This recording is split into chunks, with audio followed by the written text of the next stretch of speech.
Whatever you do, General Tire delivers.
Bark River saw the return of Retzlaff in a big way. Outpacing current champion Barry Parker hardly looked phased at the fast and flowing track. But today, it switches around to the tight and small short version of Crandon. It's back to lapped cars and difficult passes as we get ready to watch round 5 of the 2023 General Tire National Series. And you'll see it all live here on Podium Esports. Hi, I'm Joe Peak, and joining me in the booth is the voice of off-road, Dave Arnold. Behind the scenes is our producer, Ryan Bauer, and we've got Cameron Aubernon on social media, as well as cameras provided by Dougie Beard. Well, Dave, I'm looking forward to getting back to Crandon here this evening, but it's not going to be anything like what we saw at the first round.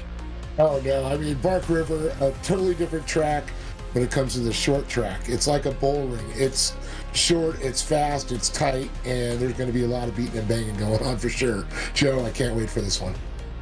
Same here. The drivers have only got 4 corners to contend with once again out on the track. It's very, not narrow, I would say, but not very long as we take a look at the Google Map view of this circuit. And as I mentioned, only those 4 corners, and only one of them is a right-hander, Calamity Corner at the very end there. You can see, and they will still have the land rush start, so that will bring them in at least through there, through the first turn. But after that, it's all everybody trying to vie for position around these tight confines. But a lot of banked corners around this version for sure. In fact, I think every single one of them has banking, except for maybe 2, I guess you could count as not really having much at all on that one, but still plenty of elevation change for that. So it's also brought us into partway through the season now, and of course we do still have a makeup round later on that will help them out, but Barry's still 162 points ahead. And unfortunately, we do not have Parker here as he has real-life obligations. So that's going to put Connor Barry even farther away. Instead, it's Swain who is trying to chase him in the points right now. But he's very close with Plumley, who could overtake that second place tonight with even just a consistent run, not even necessarily being all that much faster than Swain. So watch out for those two, but this is definitely an opportunity for Barry to really make a slam dunk for himself.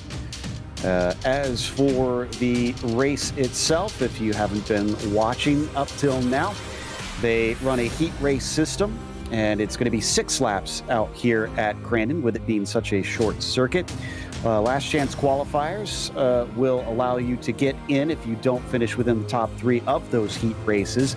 But if you don't make it into the top 3 of those last chance qualifiers, that's it for the night. You're parked 18 laps for the feature, including a competition caution on lap 8. So they're in the midst of qualifying right now, and so far I'm seeing Tom Grady actually up on the top spot. And I'm trying to see if Connor is still out there. Yes, Connor has not set a time, so we could still see him top the charts here, Dave. Yeah, definitely. You see Felix Roy also very quick out there, sitting in that second spot. But Connor looks like now he's going to put some laps down. And this is, it's a quick. He got some high speed, but it feels more confined. It's so much tighter. And like you said, there's a few flat turns, but a lot of bank turns there. And you get that off camber. It kind of throws you when you're coming off just by where the barn is, the barn turn, and you're heading up to that Ponzi sign. It's going to make a big difference right there, how you set up your attitude. And we saw a lot of times guys just coming off that Red Bull jump really hard, unsettling the truck. You got to get the set and hit with that turn right there. Watching on board with Scott Kerr, who currently finds himself down in 22nd position, but he's only got to make up 0.02 of a second to get to John Binder. And it's looking like Binder's hit the same time as the 09 of Colin Murphy. This looks like a setup lap as he really tried to square off that exit. And this is going to be his final flyer as he comes around turn 1, or what will be turn 1, past the start-finish line, at least, not from the land rush start. And it does look like he is trying to hustle this one. Let's see if he can improve.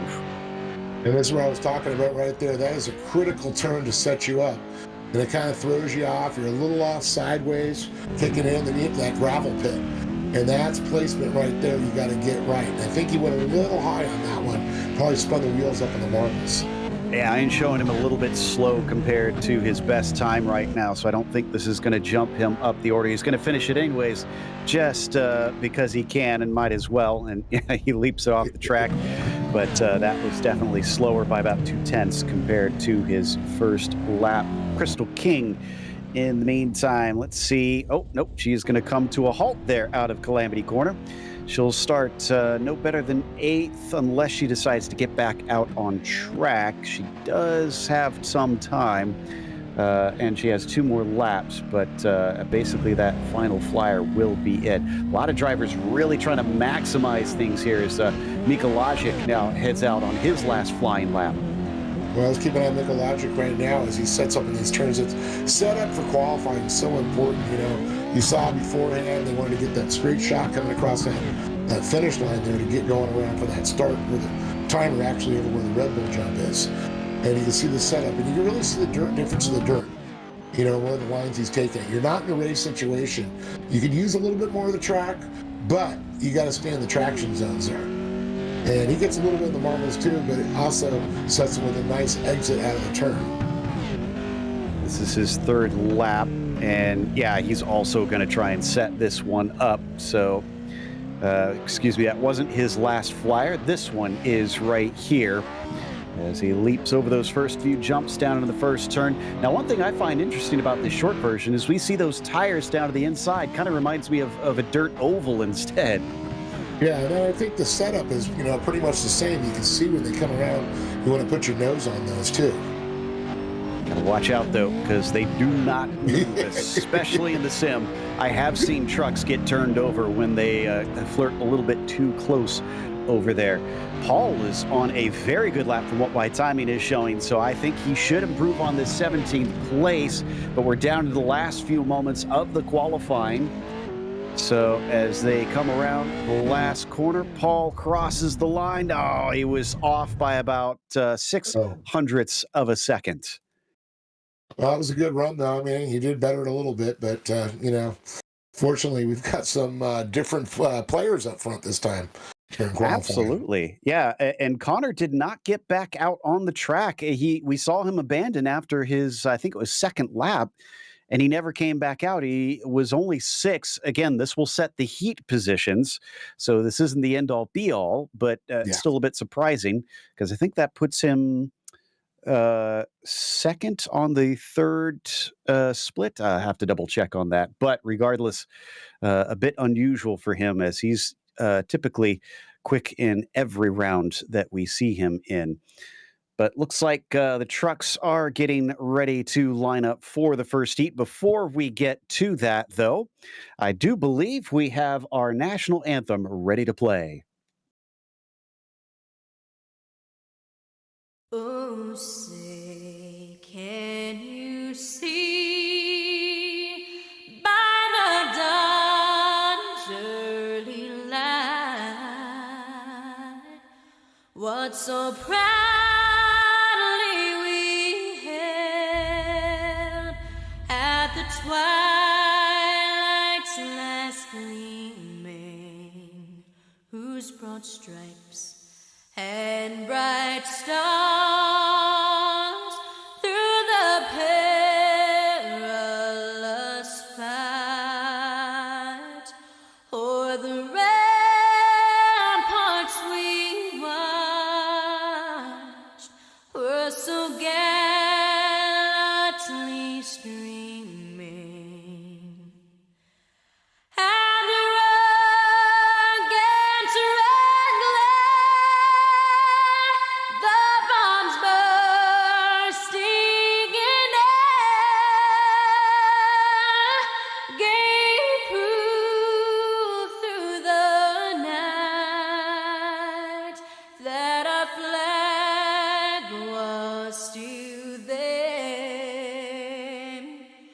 Oh, say, does that star-spangled banner yet wave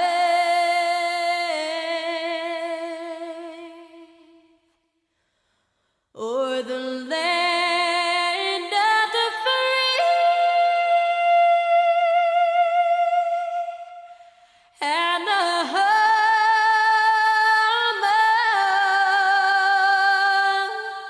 of the brave?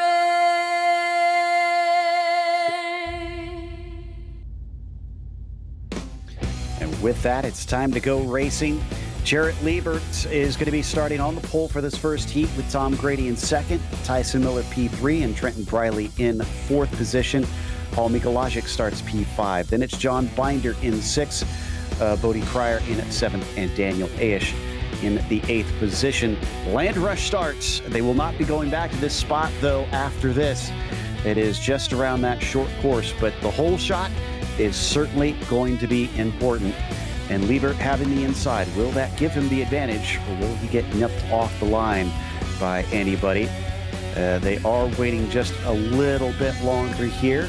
We'll give the heads up, thankfully, if they do shorten it, thankfully, but they should be doing that shortly. And I'm excited that we get another go at this land rush start. It's always one of the most exhilarating starts in all of racing that I've ever seen, Dave. Oh, it's absolutely my favorite. I mean, that's one of the things that makes Crandon so special. And everybody's going to see why right now. And the fact that they incorporate this into the short course, it's great. We're going to see how this is going to go out there. It looks like inside position. I was going to say, usually it's the middle line that gets it, but that's going to change everything there. Liebert manages to get ahead, but he's fighting hard with Tom Grady. Someone all the way off into the wall on the outside. That was Mikolajic, who just went a little bit too far. It looks like Liebert still holds that top spot. Grady trying to chuck it down to the inside, but he doesn't have the grip on the bottom. Yeah, they're trying to get the General Tires to grab out of those turns, and that's one of the keys. You know, you go too far to the inside, you're going to find a little bit of loose dirt there, and I like how they take that into the case here. You go too wide, you're going to find the marbles. Those are the preferred lines. Liebert, Grady hitting it just perfectly. Briley trying to back there. Oh! Grady gets up on the bicycle, and it looks like he's going to have some company there. Despite hitting that inside wall, he holds off Briley, who tried to get inside of him, but nearly turned the truck over. Grady now has a gap to make up on Liebert. Remember, it's only 6 laps here for the heat races, so time is of the essence. He's now going to not only have to make up that time, but then still have to do the overtake if he wants the heat win. Critically, top 3 advancing are Liebert, Grady, and Briley. Yeah, and Briley's definitely got the bullseye on his back right now. You can see Miller just trying to hunt him down. Briley was trying to get that inside line, trying to make a little bit of ground up on Grady. And he's got a little bit of gap on Miller right now. He's got a little bit of breathing room, but it's not much. You can see how fast we're around this track, and it is tight, close quarters. Yeah, they're only running about 43-second laps around this place, so it disappears in a hurry. Miller and Cryer have been fighting back and forth, but it looks like they've now settled into single file racing as well as they head through the gravel pit once again. And it's basically all in a line except for Mikolajic because of his mistake there on lap 1. Completing lap 2 now, and it does seem like Grady's got it under control. He's gathered it down to about 0.5 of a second behind the 10. And it looks like Grady's trying to get up on Liebert, but Liebert has a great exit speed as he comes out of that turn down that front straight there. It's incredible the speed that they actually get through these corners there and just keeping them hanging out. And you can see, he just can't gain on them through here. Let's see what they get in the gravel pit. That's going to be the real question here. Will Grady find a little bit quicker line, get a little bit more traction through there? They seem to like that diamond off line here as they go in wide and then cut down on the exit. And it's working well for most of them for the time being. Grady just continues to encroach upon Jarrett Liebert's personal space and is becoming a bigger and bigger threat. I'd almost say it was a huge boon to Liebert that we saw that mistake from the 5.35, because if he hadn't have caused himself that gap, he could have had a lot more pressure up till now. Yeah, definitely. I think also now Briley's feeling a little bit of pressure. You see a little gap going on there. Miller's not quite hounding him, but he knows he's back there. He knows he's in the last qualifying position. Can't make any mistakes as we got a slide job down for the lead, and I think that Grady's got it. He's to the inside once again. Liebert could pull that move right back on him. Oh, he tries to, and he runs into the side. He's going to elbow him out, and Liebert is back past, but it was rough. And also allowed Briley to creep up just a little bit. But I think these two have set the race pace right now. Wow, so that was interesting stuff there between the two. Pulling out all the tools, and Tom Grady is going to have to get a little bit harsher than that with Jarrett Liebert, because he is not playing games here today as he looks down to the inside, coming down into the gravel pit once again. But this time, Liebert covers him off. Yeah, it looks like he went way wide on that one, too. I think he lost a little ground there. Critically, he's still in front of him. They head up to Calamity Corner, and we are going to get the white flag this time by down underneath them. But there's no traction off the corner, at least at this stage in the race. Cutting to the inside once again. Can he manage to overtake him down through turn 1? No, it's not there. Yeah, Grady's got some quick lines through there. Just can't really just get close on it. Liebert's, unfortunately in his way. I think he gave him a little bit of room when he makes a mistake. Grady's going to be able to get by. So Liebert's just got to get that truck as wide as he can, get those elbows out. Tries to send it in again. Oh, we got a pass maybe for third place. Miller gave it a go, but I think, unfortunately for him, Briley was wise to it. Didn't let him elbow him out. Still looking for that heat win. Tom Grady tries to bump him out of the way, but it's narrowly going to go to Jarrett Liebert for the win. Tom Grady will still advance from that second position, and Trenton Briley will finish third, going on automatically to the feature. Tyson Miller, Bodie Cryer, Daniel Aish, John Binder, and Paul Mikolajic will be heading to the last chance qualifier for finishing outside of those top three. Looks like our second heat is now ready. Connor Berry's on the pole of this one, with Felix Roy starting in second, Zachary Drafkin P3, and Keaton Swain in fourth. After that, it's Don MacArthur in fifth, Scott Kerr sixth, and Taylor Vandenbush P7. Cameron Magashik rounds out your 8 cars in this one. I think we might be running 3 heats in today's race, if I'm seeing correctly. I'll get that information updated, but it looks like we are good to go as the green flag is out once again. Who's going to get the whole shot? Somebody just does not go in the background. Not sure who that was, but as they fly down towards the whole shot, it looks like Barry's got it. Yeah, Barry had that inside line. He's making it happen. I mean, sometimes you see the middle line be preferred, Sometimes you get squeezed down to that wall. Everybody's staying wide on that one. And Perry just shot right out. It was Don MacArthur who had the bad start, but Cameron Magashik gets shoved into the wall past the barn. I'm not sure if the car is okay. I think he's gotten it going down through gravel pit, and Connor Berry still has Felix Roy climbing over his rear. And Drapkin making a good run up the inside. Let's see if he can get this pass going on there. Just slides, puts his tail right there. And it looks like this Keaton Swain, though, is going to follow.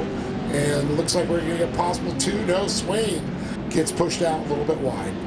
But he cuts back underneath. He runs out of track, just about glances the tires, and has to get a little rough there with Felix, and Felix finally gives way. This is bad news for him. After starting from second place, he is now outside of the transfer positions. And I do believe Swain did clip that tire, so it's amazing that he kept control of that vehicle. But just like that, Roy trying to answer right back, but Swain has that middle preferred line. Looks like there's a lot of traction. He's set up. He's filled that inside line now. Can't believe it went so poorly so quickly for Felix Roy, and he still hasn't been able to get right past Swain once again. Ahead of them, Trapkin's trying to take advantage of their battling to put some distance on them, but not as good as Connor Berry, you can see up ahead, who has just gapped them almost by a second already.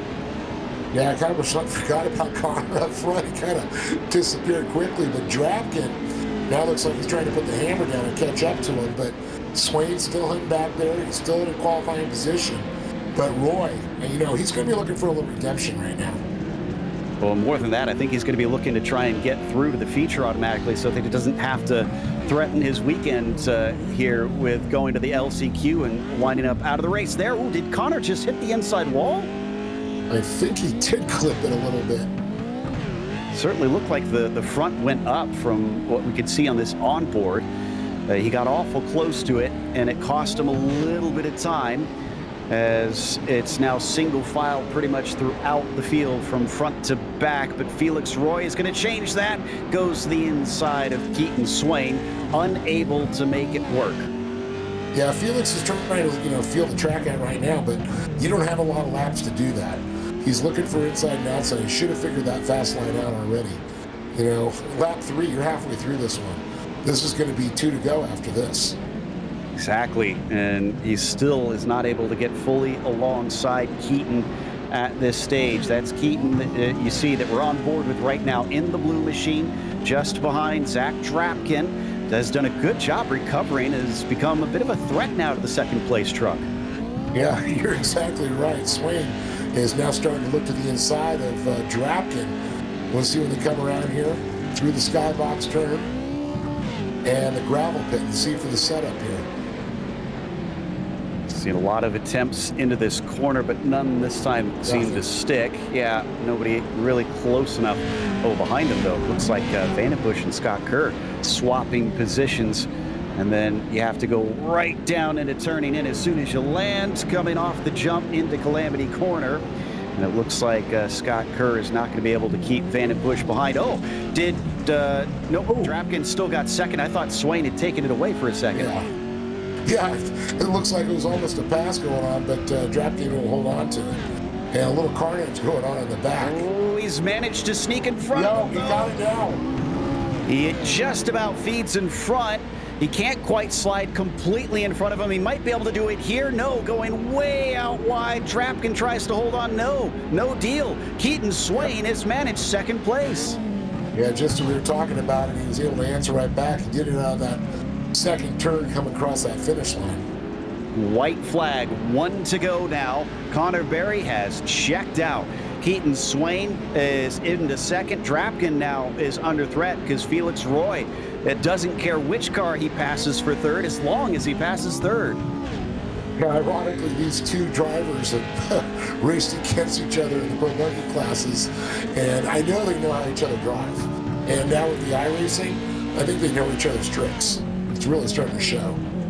Certainly seems to be the case. He tries to take it wide and exit off the corner with a better diamond. He's got a good launch, but immediately covering in the inside. Drapkin is not letting him sneak down there, as the win is going to go to Connor Berry. Keaton manages to get into second. Drapkin gets to third, and poor Felix Roy, after starting at the very front, is going to have to go to the last chance qualifier. He's going to be joined by Scott Kerr, Taylor Vandenbush, Don MacArthur, Cameron Magashik, and Cameron's actually going to be the last one. We are off into the third heat now, though, and Keith Jeffrey starts on the pole for this one. Jacob Raffis will be in second. Ryan Miller, P3, is followed by Timothy Messimer in fourth. Bryce Simoneau in the fifth position sees Sean Winkler to his outside. Cody Woniecki in seventh, and Nathan McToxin starts in eighth position. Well, drivers once again lining up pretty quickly out here. We just about have all 7 ready to go. We're waiting on Sean Winkler. There we go. That means the lights will now come up as the engines start to rev.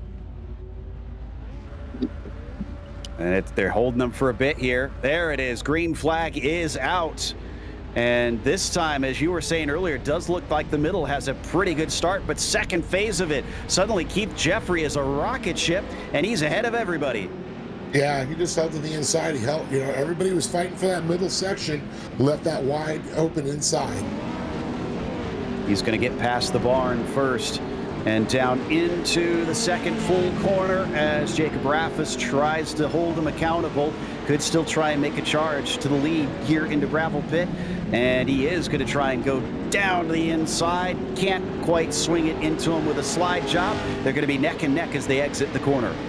Yeah, that's going to be critical setup here. He could make that pass. He's going to go a little wide, try and dive down. But the problem is, he left it up for I was going to say a whole bunch of other drivers to the inside, and that's sometimes what happens. Sean Winkler goes for an absolute ride and winds up on his lid. Simoneau, unfortunately, also gets caught up in it, but at least he can carry on.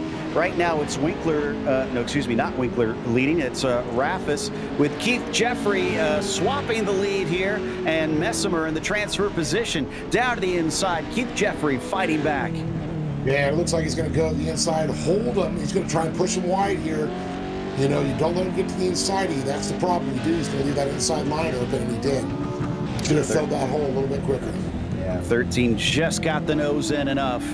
And with that shorter line, yep, he's still going to stay in the lead now. Boy, what a frantic start for our drivers on this one.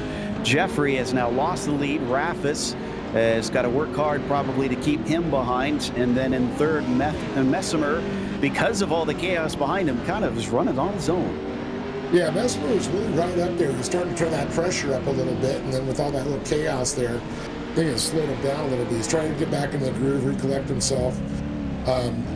Jeffrey is, you know, I tell you what, Raffis and Jeffrey right now, this is going to be an incredible race all the way. I know we're only 2 laps into this, but like you said, 44 seconds, 43 seconds per lap, pretty quick.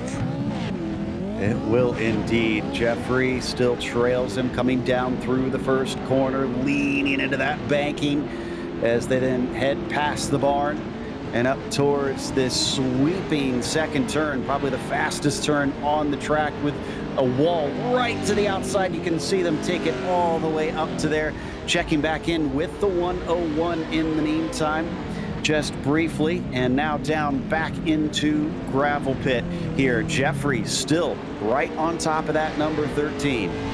Raffis had a perfect line going through there. That's why Jeffrey couldn't get any ground on him whatsoever. You can see he's trying to look up that inside, but Raffis just tucking down, holding up to that K-rail. For some reason, Woniecki's had to head into pit lane. Not sure what's caused that, but that's going to put him out of the running for sure. We're now down to only 5 trucks left on track. Attrition is not something I expected to be talking about in a heat race. Yeah, usually it gets a little bit more the LCQs and then into the main events the last couple of laps. It's kind of changing up the formula a little bit. So that means only 2 trucks are going to be eliminated from the track itself here. That increases the chances of managing to get through. Going to be 2 to go at the line, though, as we head on board with Ryan Miller. He's on the bubble on the outside looking in. Yeah, Miller really trying to do everything he can to get up to Messmer right now. Messmer, though, great line. You can see he's got that setup going across. I'll tell you, he's so close to that wall. Got to use every inch of the track. And these guys have definitely been using up the trucks. You can see the fender missing on that number 51. But not so with Rafis, despite getting a little bit tangled briefly with Jeffrey. That truck looks spick and span to me. He sends it down into gravel pit once again, and they are going to get the white flag here after one more corner. Yeah, I mean, Rafis has set that turn up every time just perfect. You can see the lines. He's putting it where the truck, he's running his race. He's not thinking about, behind him. Sometimes you let, the guy behind you get in your head, and he'll try to change your line to more block, drive your race if you're out front. That's exactly what he's been doing. This is really a good sign for any fans of that number 13 as they come around one last time and has definitely dropped Jeffrey. He was sticking with him for some time for a couple of those laps, but now it looks like that it is in control of that number 13 truck. Down into gravel pit, no Hail Marys even available to the number 88 at this stage. So for Jacob Rafis, after starting from second position, didn't need that top spot at the beginning. He made his own way and is going to win the third heat of the night, followed by Keith Jeffrey in second and Timothy Messimer rounding out your advancing cars. Ryan Miller, Bryce Semino, Cody Wieniecki, and Sean Winkler are going to be sent to the last chance qualifier. So it looks like, we will have a fourth heat, so apologies about that misinformation earlier. Crystal King has put herself on the pole of this one. Nicholas Dachelet will start in second and Christopher Plumley in third. Cody Retzlaff, P4 for him. Colin Murphy, P5. And Dennis Mickelson in the sixth position. James Burke will start in seventh. And they're all already out on the grid. All righty then. Let's get racing here for our last heat of the evening and see who makes it automatically into the future. Green flag is out. Pretty good shot from the far outside there for Mickelson. In fact, he might be able to threaten for those top 3 spots once they come out of this first turn, depending what he can do out here. They fly through it, and Crystal's trying to hold on, but look to the outside, to the inside here as it switches back. That's Nicholas Dachelet, who is now up into the lead. Oh, and Crystal gets sent over. Oh, nice. Violent. I gotta say, I wasn't saying it was a nice move, but unfortunately, Crystal got caught up in that little sandwich there, and that's gonna be a rough one there. Amazingly, she landed on the black stuff and is back rolling, but I can't imagine the truck is in good condition after that one. Oh man, still a fierce battle here for that third spot. Christopher Plumley fighting hard as he gives the elbows to, I think that was, trying to make out who that was. That was Dennis Mickelson, actually. And this is what I usually expect out of the short course here. I mean, it usually gets close. You get the elbows out. You're going to be kicking. You're going to be fighting. You're beating. You're banging. That's what goes on. Right now, it is Dachelet, Retzlaff, Plumley that are going to make it through into the feature race automatically. And Murphy is on the outside looking in. Up at the front of it, Dachelet, after taking the lead way, coming past the barn, has not looked back since. He is stretching that gap as we watch the battle for second now. Yeah, Plumley's right up on Cody Retzlaff now. He said, hey, man, if I can get up on you, I want to get another position. Get me just that much closer up to the front. Got to worry, though, because Colin Murphy's not that far behind. If those two start battling back and forth, that 09 could be a serious problem for them as they once again head into turn 2 now. And haven't seen dicing back and forth at this stage quite yet. We're going to watch from Colin in that 09. Well, you're absolutely right about that. When Retzlaff and Plumley start to battle, sometimes you forget about everybody else and you're just concentrating on you two, and that can slow you down a little bit. Murphy could be in a good position if these two start going at it. And they can't forget that it is the top 3 that automatically advance. So right now, Plumley's in a good spot, but he has a try at Retzlaff and gets denied down through Calamity Corner. So that one didn't work. Does he have any moves elsewhere? Well, it looks like he's got a good run going up the inside now. Looks like he's going to try and jump up the inside here. Can't quite make it stick. He's going to stick with it, though. He's going to try and make sure that Plumlee, or that Retzlaff, rather, can't make any errors here as they all once again dive down into gravel pit. Oh, was that smoke? Oh, no, that's been dust off the tires. I thought for a minute Retzlaff had some smoke from his motor. oof, yeah, we do not want to see a blown motor here in the last heat, and especially if you're in that advancing position. That's going to be a horrible way to go. At least he gets a free motor before the LCQ, so there's no worries about having to replace that. Riding with Mickelson now. Despite his great start, he got shuffled back anyways, and he's down to 5th. Yeah, you can see it's pretty physical in the back. You can see a couple of the cars, fenders, beat up, missing. Again, all easily replaced, thankfully. Yep. So it's a little bit nicer in the virtual world about losing all that stuff for these guys. Colin Murphy, who's been stuck in this 4th spot, still looking, poking and prodding to see if Christopher Plumlee will open any doors for him. But now he's going to get a rude shove from Dennis Mickelson. I was going to say, Mickelson came right out of nowhere. Look at this, up the inside. Looking for a little slide drop, see if he can get it out there. No. Looks like Mickelson's going to hold on to his nose up front. He's not done. Try right again. Nope. He's going to take it down into turn 2, and he slide jobs him right past into P4 rather. I like the cut of Mickelson's jib here because he was aggressive off the start. He's aggressive in the race. He is a never say die driver, and he's going to get some hello from Murphy in the process. Well, he'll be the first one of the LCQ. This is what he's looking to fight for right now. White flag is out. Dashalet is gone as this battle for that pole on the LCQ is definitely hotly contested. Oh no, it's going to turn Murphy over. Wow.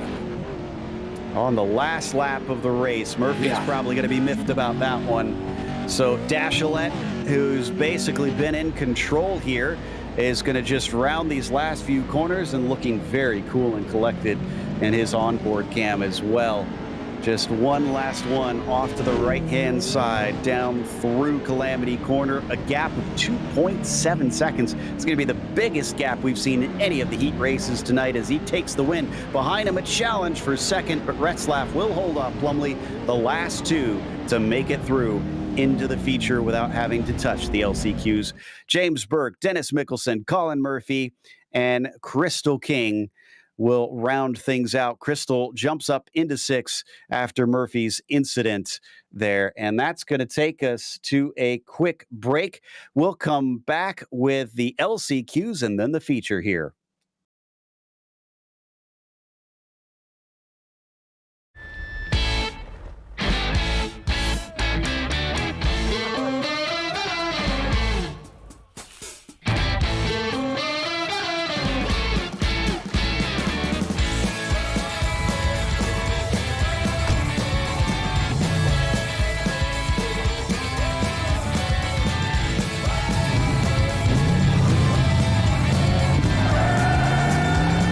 Whatever you do, General Tire delivers.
Welcome back to Crandon International Raceway. We're getting ready for the first of our last chance qualifiers with Tyson Miller starting on the pole for this one. Ryan Miller will be in P2 as Bodie Cryer will start from third. Bryce Semino is P4. Daniel Ash in the 5th position. Then it's Cody Wieniecki 6th, John Binder 7th, Sean Winkler 8th, and Paul Mikolajic starting from the last spot.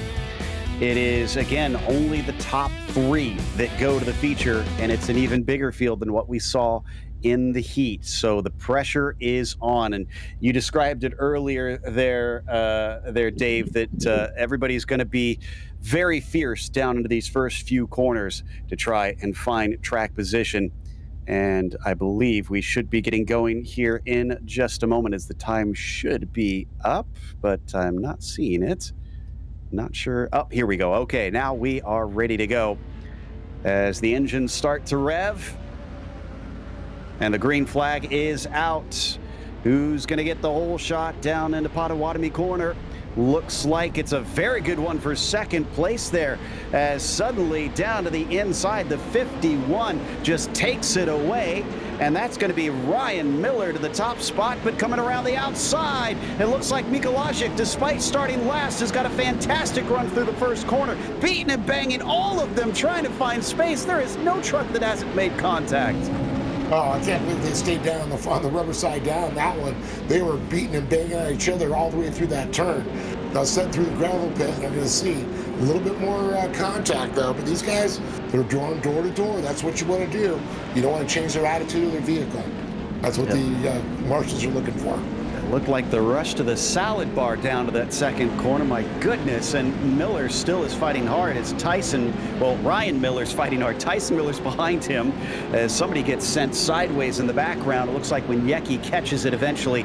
But, ooh, look at this. Big move from Tyson trying to overtake Ryan.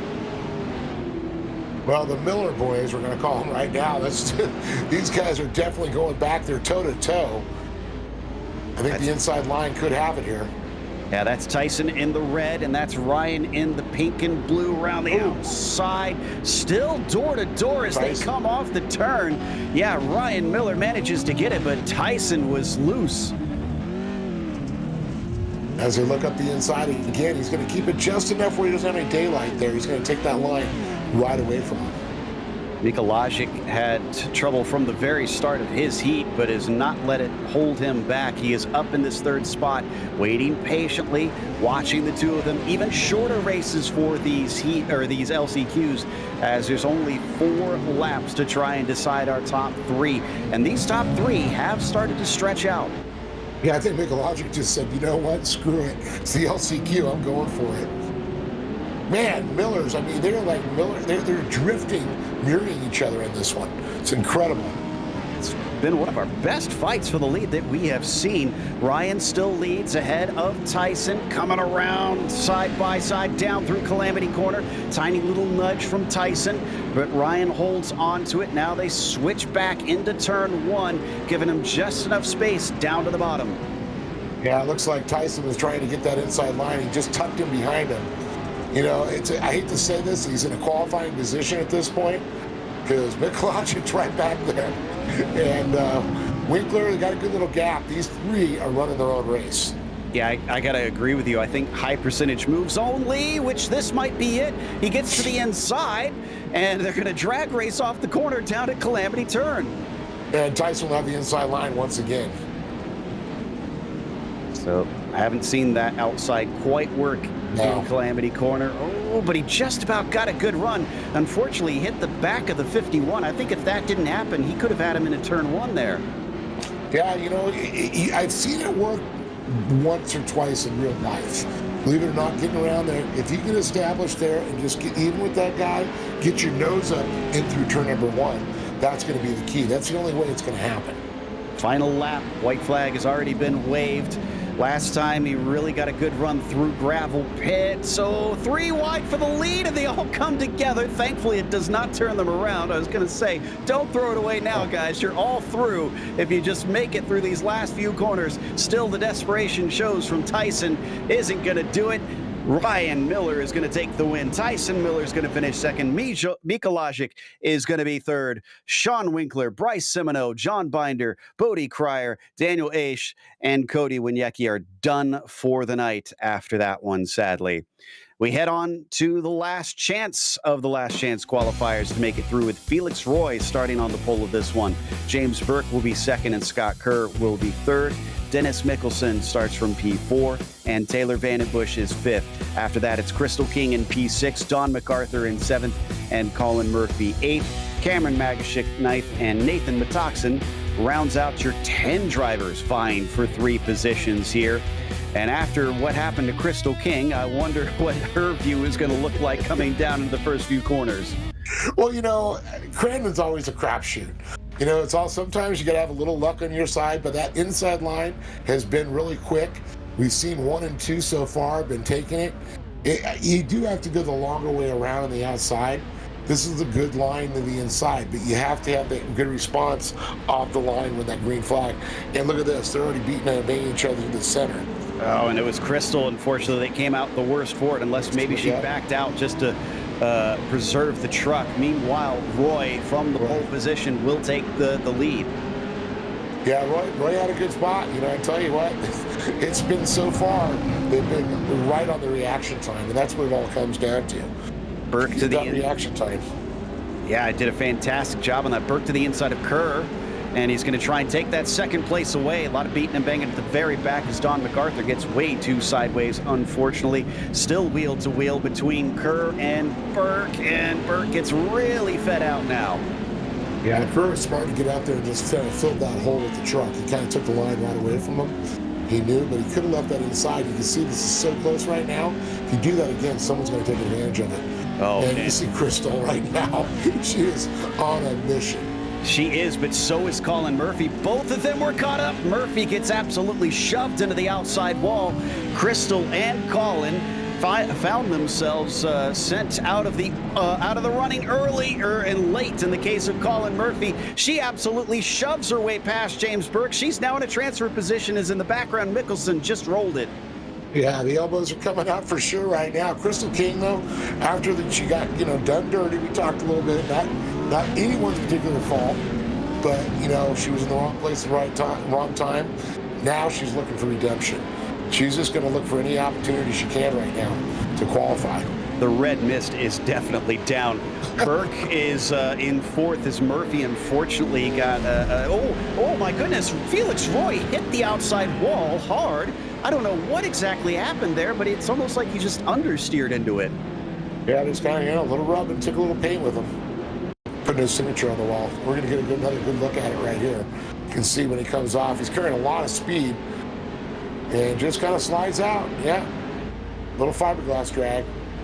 Thankfully did not seem to affect him too badly, as they come across now halfway through the race. Kerr versus King now. She's not settling just for third. She wants to make this safe and is trying to overtake on that black and red machine.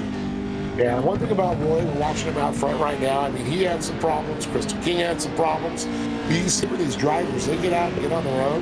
They're going to have some good racing. Got some talent. They certainly do. Coming down to the gravel pit, they are pulling away from Colin Murphy, who's gotten by Burke. So will Murphy be able to catch up to King here with only 1 lap to go and make the pass on top of things? Oh, big hit to the inside. He could do it there as he goes down into the side of Crystal King. And now Colin Murphy is into P3, but only just. Yeah, it looks like Kirsten's going to try and go right back and put her nose right up that inside. That makes her rear end kind of fill up that line. Oh, look at this. Murphy's going back with more contact. Murphy up the inside. Good move. This is less using the fenders, more using boxing gloves tonight, as Colin Murphy and Crystal King pushing and shoving to try and claim the last transfer position up at the top. It is still Felix Roy versus Scott Kerr, but Felix is way ahead. And now Crystal King gives right back. She is given the medicine all the way to Colin Murphy and is back into P3. Felix Roy is going to take the win. Scott Kerr is going to be second and sending Colin Murphy on his lid. Crystal King is not going to be denied. She will take third place. Yeah, it looks like Burt got him right up a little bit quick on the outside, and that caused him to go right up and over. Wow. Burke is going to finish just outside of it. Magashik 5th, Vandenbush 6th, Don MacArthur 7th, Dennis Mickelson 8th, and Murphy will wind up last. That is going to wind up being talked about quite a bit, I think, before we get back, because the iRacing Short Course Series presented by General Tire will be back in just a moment for the feature. Stick around.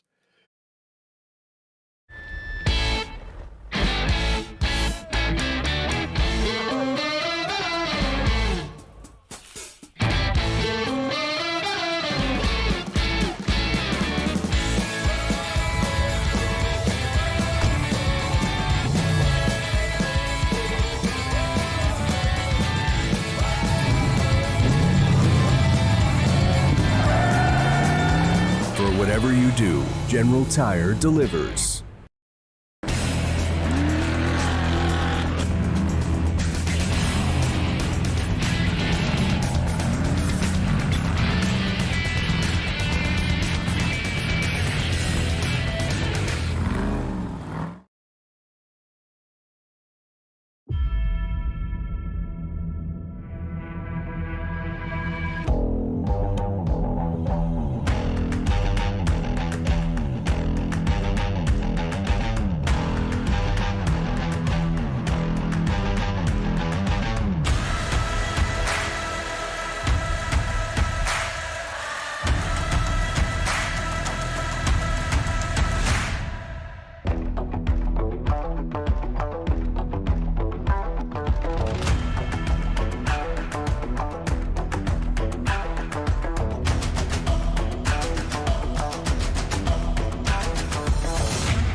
Welcome back to Crandon International Raceway. And Dave, we had the two most incredible LCQs to decide this grid. I know. I'm so blown away. I mean, between the two Millers, battling it out there, and this last LCQ, Crystal King, Murphy going at it, elbows, Burt coming up, getting involved. Holy moly, dogs and cats living together, pandemonium. It's just crazy. Well, we'll see if that continues, as we are already gridding up here, and Jacob Raffis is going to be starting on the pole position. Connor Berry starts from P2, and Jarrett Liebert will be third. Those top three have been inverted. Nicholas Dashelet will start fourth. It's Tom Grady P5, Keaton Swain in 6th, and Keith Jeffrey in 7th. Then it's Cody Retzlaff in 8th position, Trenton Briley P9, and Zach Drapkin in 10th, and they're already going out on the track. Green flag is out. 2 rows fly down towards Potawatomi Corner. Who is going to get the whole shot down into the first turn? It looks like, I think, maybe Raffis, and he does get clear. Is everybody going to get to turn 2, though? It looks like we've done it. Yeah, it looks like Connor Berry is going to tuck in right behind him there. It looks like Liebert also getting there. Oh, look at this. Dashelet trying to get up in the fight now. I spoke too soon. Scott Kerr was sent in a barrel roll, and he fell off the course down into gravel pit. Oh, we got to move for the lead once again. Connor Berry tries to make the run, but Raffis denies him for now. Yeah, Raffis gave him a little tap on the outside. Look at this. Oh, contact. Berry and another car became one. That was that was Liebert. He landed on top of somebody else coming off the jump, and that sent him through them. But it worked out for him because he's in the lead now. Raffis, is in 2nd, and Berry's in 3rd. I'm not sure what just happened, but Liebert, he's got a chance to run away with this one. Raffis, and we saw Berry not being as quick as he normally has. He's already got a little gap back there. Let's see if he's going to collect himself, calm down, breathe a little bit. I'm sure he's still going, what happened there? Raffis uses the slide job to get past him. I understand it says Kerr as our leader on the timing and scoring. That is incorrect. He had to come in and take his spare car. There we go. Now it corrects itself.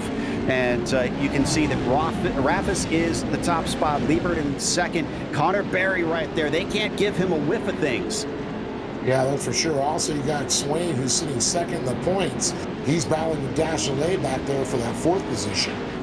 So we got to keep an eye on these in the points here. Swain, though, moved up to fourth. His idea right now, get in front of Berry and get some drivers between them. He's thinking about points. Let's remember that we've got the competition caution coming at the end of lap 8 here, and as they fly out of gravel pit, it's still Raffis ahead of Liebert, but they're fighting hard and showing openings, unfortunately, to Connor Berry at a few of those turns. But Connor's got his own problems as behind him, Keaton Swain is getting aggressive. Yeah, Swain knows. He's like, hey, I got the points leader in front of me, and, you know, I can see these two boys that are battling out front. You know, forcing them to mistake. Forcing them to mistake is probably something to say. Yeah, that's a good point right now for Keaton Swain. The only thing that matters is finishing ahead of Connor Berry and to try to cut down on that points lead. So for sure, we'll see him try and make a few moves if he sees anything. Big slide job for Connor Berry, but he can't make it stick. Liebert around the outside. That opens the door up for Keaton Swain as we go 3 wide coming down into Calamity Corner. Both Connor. Oh! And I was going to say, those two are trying to go to the same spot at the same time, and it caused Berry some problems. Swain able to get in the move there in front of him. But look at this, Dashley now hunting. I don't know how Keaton Swain managed to take that corner, let alone wind up in third place. He was headed on a trajectory into the K-rail. Yeah, I'm kind of confused on how he got into that position also, because it didn't look like he was going that direction whatsoever. Saw another truck get rolled over, but I didn't quite see who it was, unfortunately. There's been so much action out there. I think it may have been Keith Jeffrey I'm hearing. So he has been sent all the way down into 16th position. Incredibly, we do still have all 18 trucks out there, but I don't know how, as they come around to complete lap 4. And it is now Raffis, Liebert, Swain, your top 3. You know, really, when we've watched these guys call qualifying to this main event, looking at the times when I'm working right now, they're pretty much right on each other.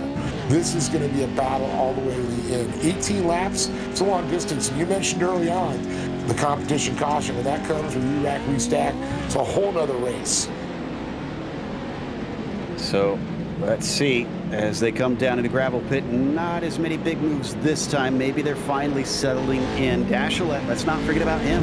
He's managed to get up to 5th here as we see them head down into Calamity Corner once again.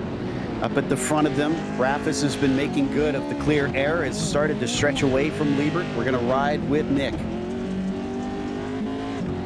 Great shot as you see everything unfolding in front of him. Love to see how the suspension just works through these turns. You see it just gets back in, keeping that contact, keeping the footprint on the dirt. You can see, even though he's putting so much angle into it through that long sweeper of turn 2, it still wasn't lifting much off the ground down to the inside for Connor Berry. But unfortunately for him, that's not going to get that third place away from Keaton Swain quite yet. It looks like, as we heard from the drivers last week, the competition level has just gone up. We have not seen many drivers be able to threaten Connor this much, especially not last season. No, I mean, everybody has stepped their game up for sure. And you're seeing Raffis really up there, Liebert. I mean, Swain, not a surprise to me personally, to see these other drivers. Look at Dashley, Cody Retzlaff back there. Briley, I know there's a little gap there, about 2 seconds. But still, these guys are, you know, still early on. They're going to set up all right. We've set the pace. We got the comp caution going in there. Don't lose the position. And really put your head down in the second half of the race. Swain's been driving pretty brilliantly here to hold Connor back up to this point. And it's not for Connor's lack of trying either, considering he's pulled a couple slide jobs and then gives him an elbow there coming through Calamity Corner as well. They switch back into 1. He does get the nose underneath, but that actually costs Connor Berry instead, as he has to gather the truck back up. Yeah, what blew me away is how Swain, off the gravel pit, came from the outside, shot up to the inside, and still made the pass stick. Where you want to be usually is on the outside, so as you go into Calamity Corner, you're protecting the line. There's another slide job attempt from Connor Berry, but Oh, we just about had it that time. It's getting closer and closer. He's learning with every attempt. And you can see Swain trying to move it open. Oh, Dashley gets spun out into the K-rail there. And look at this, Cody Retzlaff now in the fight with Barry. Barry gets pushed wide.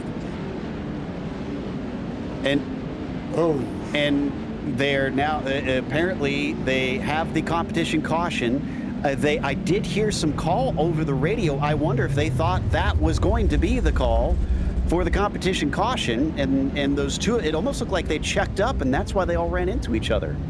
It's kind of shocking to see that happen right at the comp caution. They fought all the way to the flag. So for Dashlett, that puts him back in 12th, unfortunately. Amazingly, despite Scott Kerr getting sent out off the course completely, he's still on the lead lap, so we have no waiver rounds here. I believe this is going to be a short pace lap, and then they're going to be sent on their way immediately. Yeah, that's actually, so far, has been the quickest I've seen us get a race started here, and everybody being on the lead lap. Looks like somebody's pulling off into the pits, though. Yeah, trying to make out who that is here. I'll get the information shortly once they go past the cones. Yeah, you're right. Oh, Felix Roy, man. Yeah. So a bit unusual for him to have those issues there. So your order at the front is Rafis, Liebert, Swain, Cody Retzlaff, and Connor Berry, your top five. Connor also losing positions with that strange incident that we witnessed there. So hopefully we'll get to talk to some drivers and understand what exactly happened that caught them all out, as I think they're going to restart here at the Red Bull sign past the barn, and it is up to Rafis to decide when they go in this section here. Waiting for it from the 13. Oh, that was a little bit of a jump attempt from Cody Retzlaff. That checks him up. Connor Berry says, thank you very much. While you're messing around there, I'm going to try and overtake that fourth position that doesn't look to quite work, at least down through turn 2. And Connor's going to try and establish himself to the inside, but Parker, if he stays there and makes him a little tight, shave off some speed. And Parker did, got unfortunately tied up there. And it looks like, is that Miller moving up the inside? He's looking for it. They were 4 wide down through gravel pit for a brief moment, and it is still hot and heavy back here in the mid-pack. Miller beating and banging on the side of Cody Retzlaff, trying to take away 6th position. They're almost identical paint schemes there, so I was like, wait a minute, is that Miller popping up the inside? Incredible on Retzlaff. And you can see Dashley trying to find his way back up there. You can see him, and I believe that was Drapkin there. Absolutely, and yeah, those similarly painted pink and blue cars with all the body damage looking a little bit more like finished Capri Sun packets today, unfortunately. Christopher Plumley back here in the mid-pack, also in the thick of things, fighting with Drapkin. They tell him not to tear the top off, just to stick the straw on. Exactly. Down almost 3 wide coming through Calamity Corner once again. Things actually calmed down up at the front for once, so now we can watch this back of the pack battling, and look at Ryan Miller having to fend off Cody Retzlaff and Tyson Miller as well. So the Millers at it once again. Yeah, pretty much what we saw in the LCQ early on there. But Rafis, kind of impressed him, He's setting the pace for himself. We're watching everybody else behind him battle out there.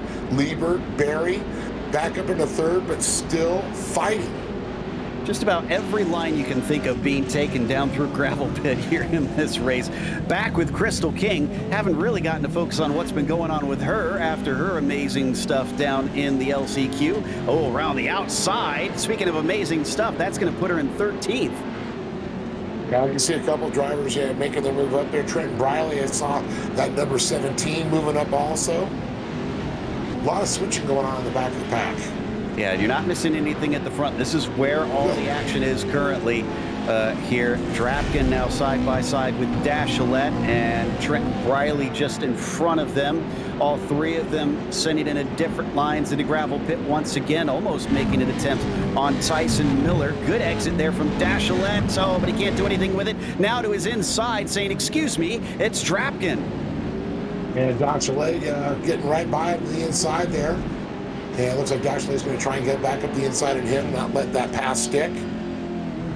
Ooh, but he goes a little bit deep. The over-under there for Drapkin. Once again, having to push him off to the side.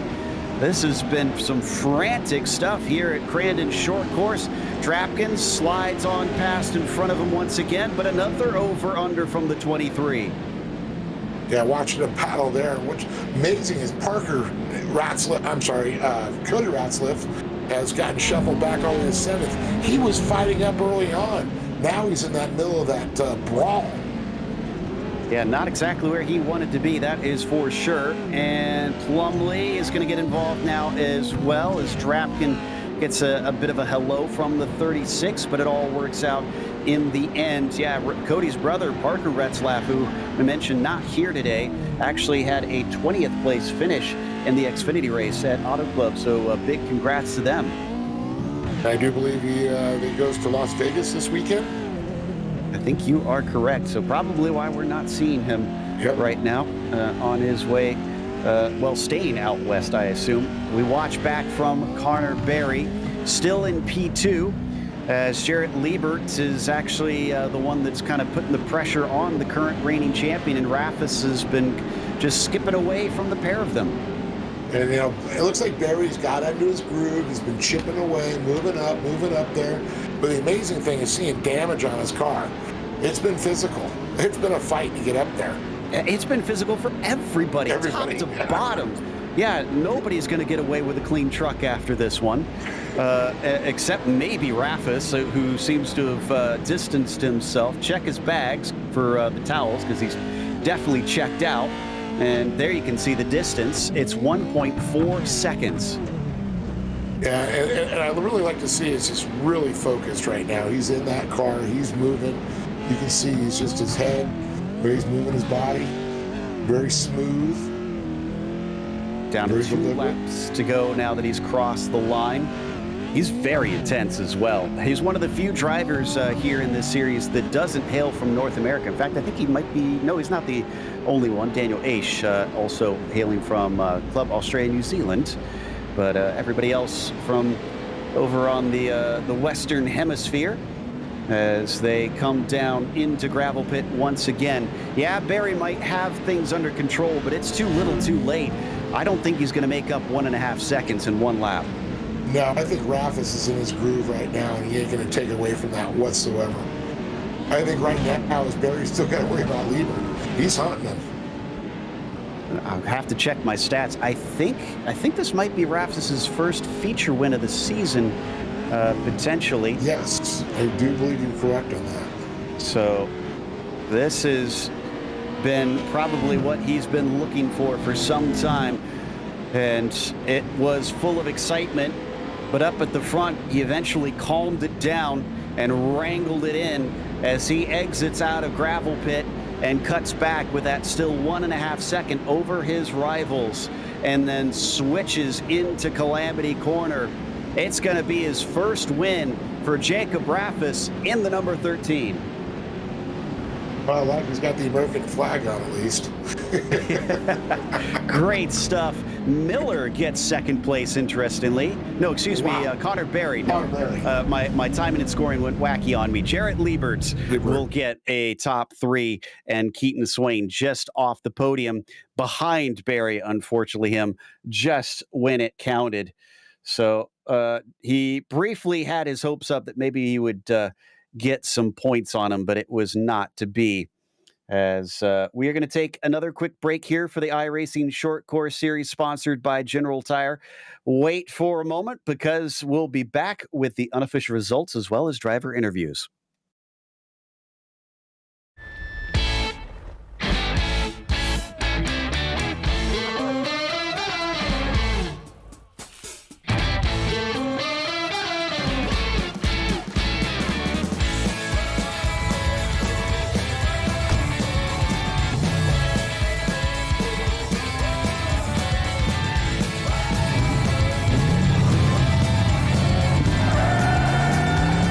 Whatever you do, General Tire delivers.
Welcome back to Crandon International Raceway as we just watched round 5 here of the General Tire National Series, and boy did we have a stunner.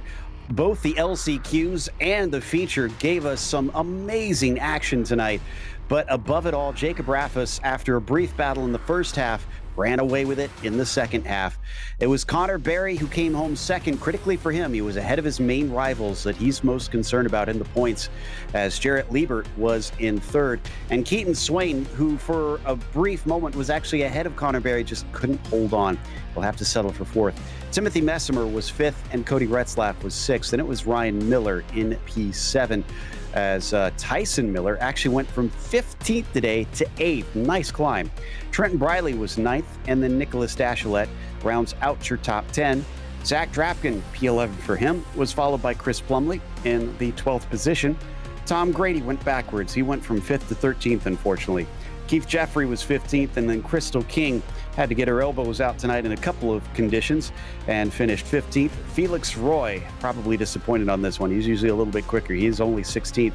Nikolajic 17th, and Scott Kerr is going to be our last driver on the field tonight, unfortunately. But Jacob Raffus takes his first win of the series with this victory, and it did not come easy, that is for sure. Jacob, that first half of the race, that lead kept swapping around a ton, didn't it? Yeah, for sure. It was a good race. Well, it looked like a lot of fun from ours, but I have to imagine, did you appreciate the second half where you could just kind of stretch your legs out and manage to get some comfort zone around you? Yeah, to be alone on a track like that, it's just the best. Can put down fast lap times. And yeah, and we managed to take the win. We were talking about you being one of only 2 drivers that aren't from North America racing in this series, and I believe you're currently at +2 GMT. Is that correct? So what is it, about 4 a.m. over there? Yeah, that's right. Unbelievable stuff. Well, that dedication is impressive.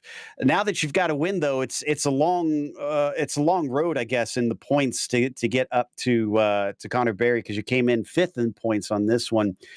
You seem to have the speed. Is this something where you can manage to catch up to him by the end of the season, or are you just looking for these wins? Hopefully I can catch up to at least second place, but yeah, it's gonna be hard. I don't think I'm too far away from second. Maybe catch up to corner 2 and make a good season ending. Yeah, you've got what looks to be 20 points, or at least coming into it, 20 points to make up on Swain, which she definitely gathered up a lot of those tonight. So well done. I think second place definitely doable. Congratulations on that first victory, Jacob. Big thanks. And I like to give a shout out to Nitro Circus, The Magic, Symbolizing Us, and Next Level Racing, and you guys for putting up the event.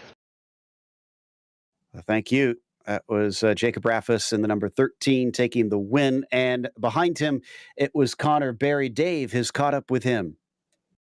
Connor, it's becoming a little bit normal now with the second position. I know it's not a place you like to be in, but, I know you're protecting, you knew that Keaton Swain was behind you, and that's in the points, but I know Raffus now starting to creep up there. Maybe now this could be starting a little momentum for him. Do you have any thoughts on that? Yeah, for sure. It was for sure a fun race. It was very, very weird. Me and Rafas were trying to just be smart, and we came out of the start in first and the second spot, and then going into Calamity, it was just weird. I had cars inside of me, and I fell back to like 4th, and then I knew that it was going to be tough. Then I got doored again. I went back to 5th, and then on that start, I knew I had to make some moves quick, and I got up to 3rd, and then I got into 2nd. Then I knew Rafas was just gone, so I had to settle. Yeah, it's kind of crazy. We didn't see as much physicality in the heat races. We had some good LCQs, but this is like a bull ring, and I usually expect it to be tighter racing, and I think this main event really showed there was a lot more physical this time. Yeah, for sure. It's definitely tight and it's close. So I mean, it was going to be tough to not bump, which everyone knows that. So I think everyone did their best, but there was for sure some crazy things. But it was definitely a fun track, and it's going to be fun coming back here at round 8. Well, I know you're still the points leader. You stretched it out just a little bit, and I know there's a lot of people behind you that make that all happen. For sure, I want to give a big thanks to CBR, General Tire, Nitro Circus team on me and Rofas. We put in a lot of work, and we were definitely the fastest on track. We were the only ones in the 43s, so it for sure showed, and it's definitely going to be good to go back to work and come back stronger for Wild West in 2 weeks. Well, we'll be looking forward to that, and congratulations, second place, Connor Berry. Hey. That'll take us to third place finisher Jarrett Liebert in that number 10 machine. And Jarrett also was one that basically held every step of the podium at some point during this race. Talk to us a little bit about that battle at the beginning, because that was something to behold. Yeah, that was more climactic than what I hoped for to begin this race. Got a decent start. I thought we were going to pretty easily go into Calamity Corner P3 and just kind of sit there and do what I needed to do, just run a good race. And Nick got, I think, into Connor going over the big floater jump, and it sent him right into me. And from there, iRacing took control. And I really don't remember much. All I remember is being sideways, and then randomly, I'm halfway through the corner, and I'm in the lead. I don't really know where that came from in a sense, but I didn't do really enough dry testing, so I was a little off to begin. But towards the end, I feel like we're matching Jacob and Connor, and I feel like the start of the race was a big learning curve for me. Being up front and learning more of a dry track, being this is really my first ever time doing this Pro 4 stuff competitively. Well, I'd say you held your own. I mean, this is a very talented league, so a podium is nothing to be ashamed of, especially considering you finished ahead of both Swain and Plumley today. So you're going to do yourself plenty of favors in the points, finding yourself what might be in the top 3 after this. Where do you go from here? I'll be honest, when we had Wild West postponed, I was really bummed because I had already tested quite a bit with Vicente, and I felt really confident for that. So I'm really looking forward to building on what we had this week, because I feel like Bark River with Parker, we figured out a little bit setup-wise for qualifying, and that's where we really missed it the first 2 weeks. So I feel like now that we have qualifying, in fact, I qualified 3rd last week and I think 5th this week. I think that's a really big building point, and I'm actually really excited to go after better results and see more of what I can build on, because I feel like I have more room to improve in everything in this. So being able to race around Plumley, Keaton, Connor, Jacob, Keith, all the guys that were really good in WC last year, I'm really looking forward to the rest of the season. Oh, we are too. I mean, if you say that you guys are feeling stronger, and we heard Rafis say that he's feeling pretty good and he seems to be coming into form, everybody chasing Barry, I can't wait to see how this all wraps up. Congratulations on a podium today, and can't wait to see you out at Wild West. Thank you. I'd like to thank everyone at Team Rogue, Parker, Vicente, Dennis, Cody, Nick, all my friends from the NASCAR side that help wearing our tracks. To help us with dry testing. You guys for putting on the broadcast, Cosmin at Splash and Go Graphics for all of my paint schemes, and everyone that just supports me. That was Jarrett Liebert, your third place finisher this evening, which of course is going to wrap us up. But before we go, I want to go back to you just real quickly, Dave, because I mean, you've covered this a lot longer than I have, and you've seen all the real stuff, give us all kinds of fun action. I mean, where does this rank for you in terms of a good race? I think it was right there, to be honest with you. I mean, I was actually getting into it. I'm like, oh, wait a minute. You know, this is digital, but it's just like so real. You get into the action, and that's what I love about it.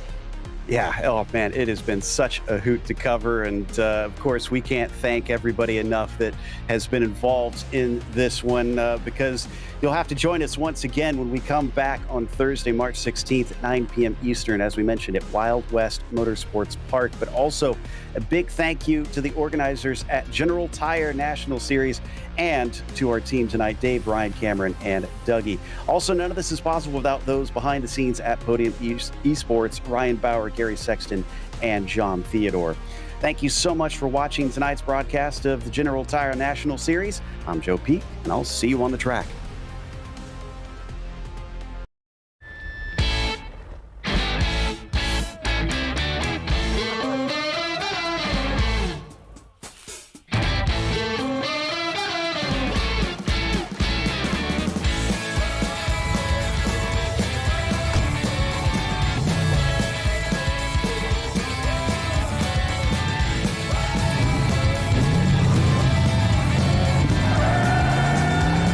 Whatever you do, General Tire delivers.